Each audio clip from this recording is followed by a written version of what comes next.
امام غزالی رحمۃ اللہ علیہ فرماتے ہیں کہ چھوٹے چھوٹے گناہ بڑے گناہ کے سبب بن جاتے ہیں،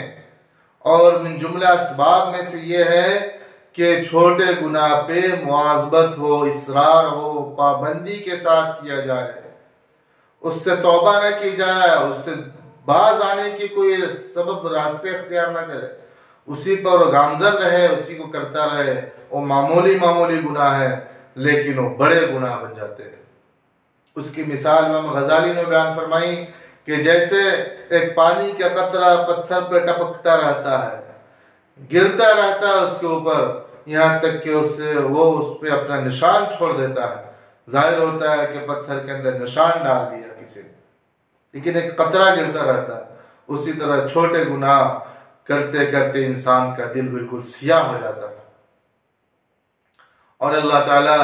اس کو پھر سزا دیتا ہے۔ اور سب سے سزاؤں میں سب سے عظیم یہ ہے کہ جب اللہ تعالیٰ اس کو سزا دے رہا ہو لیکن سزا لینے والے کو پتہ نہ ہو کہ اللہ نے مجھے سزا دی۔ اور آپ صلی اللہ علیہ وسلم کہ یہ ہے کہ سب سے زیادہ سخت سزا یہ ہے کہ آدمی گناہ کرتے ہوئے، سزا کاٹتے ہوئے اس میں خوشی محسوس کرتا ہے۔ جیسے اسے کہیں سے حرام مال مل گیا، حرام کاری کرنے کا موقع مل گیا، تو اس کے گناہ تو چھوٹے چھوٹے گناہوں سے یا بڑے گناہوں سے دل سیاہ ہو چکے، اب اس کو احساس نہیں ہوتا کہ میں گناہ کر رہا ہوں،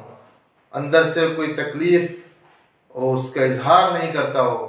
بلکہ اب جو گناہ کا موقع ملتا ہے اس پہ خوشی کا اظہار کرتا ہے، بولتا مجھے گولڈن چانس ملا ہے تو کرنے کا،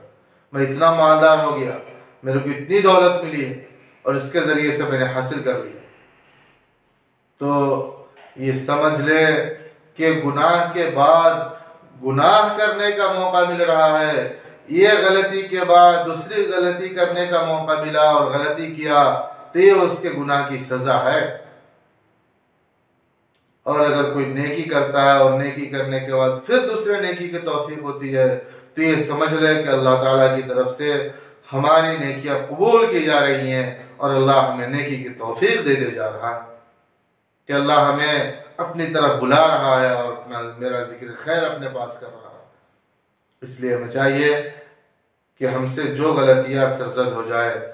فوراً اللہ کے دربار میں رجوع ہو، معافی مانگے، توبہ کرے، استغفار کرے۔ وہ بڑا غفور الرحیم مہربان ہے، وہ ہمارے گناہوں کو معاف کر دے گا ضرور۔ اللہ سے امید ہے اللہ تعالی ہم سب کو اپنے اعمال کی محاسبے کی توفیق عطا فرمائے، آمین۔ وآخر دعوانا الحمد